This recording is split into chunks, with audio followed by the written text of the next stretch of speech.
भंडाऱ्याच्या पालगाव येथे काल अपघात झाला। ट्रेलरने एका युवकाला चिरडले आहे आणि त्याचा जीव जागीच गेलेला आहे।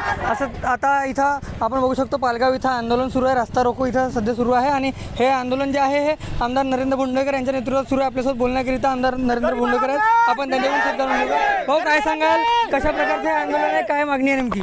नाही, नक्कीच काल 3 वाजताच्या दरम्यान जे काही ॲक्सिडेंट झाला आहे आणि तुम्ही बघताय तर ट्रक रस्त्या सोडून तिकडे बाहेर आतमध्ये घुसला आणि एक जण जागीच दगावलेला आहे आणि एकच महिना त्याचं लग्न झालेलं आहे।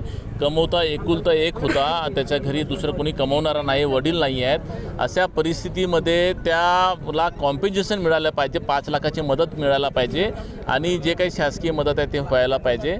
उलट ह्या सगळ्या गोष्टीसाठी ते कालपासून सतत लढत आहेत आणि असं असताना तो जो काही मालक आहे कंपनीवाला, त्या ट्रकवाला, तो म्हणतो की जो तुमसे बनता बिगाड़ लो, मेरा कुछ कोई बिगाड़ नहीं सकता। असा कोणाच्या ताकदीवरती तो हरामखोर असा मगरुरी पद्धतीने बोलत आहे आणि गरिबाला चिघळण्याची भाषा, चिघळण्याचे दाबण्याचे हे करत आहे। तर नक्कीच त्याला तर अटक व्हायला पाहिजे आणि जोपर्यंत त्याला कॉम्पेन्सेशन देणार नाही तर आम्ही इथून हटणार नाही। आम्ही त्या गरिबाला न्याय मिळाला पाहिजे। त्याच्या आता कुणीच नाही, वाली नाही आहेत, 1 महिना लग्नाला झाला, असे बिचारे गरीब लोक आहेत। आणि जर समजा हे कंपनी सनफ्लॅगवालेशी पण मी बोललो आहे, सनफ्लॅगवाल्याला सांगितलेलं आहे की हे सगळ्या गाड्या आम्ही एकही गाड्या चालू देणार नाही आता इथून सनफ्लॅगमध्ये, जर समजा त्याला कॉम्पेन्सेशन मिळालं नाही तर हे आणि हे हरामखोर असे जर समजा गाड्यावाले जर असे करत असतील का कोणालाही चिगड्या, कोणाला मारा, आता दाब्याला पण 3 जण ह्या 15 दिवसात मरण पावलेत।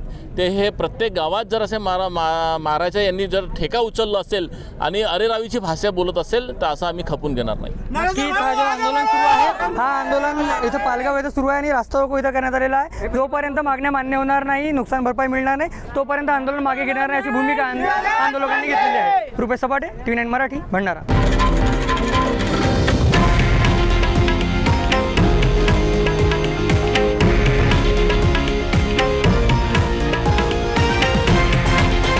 हे आहे देशातील नंबर 1 न्यूज नेटवर्क आणि आपण पाहत आहात TV9 मराठी, एकमेव।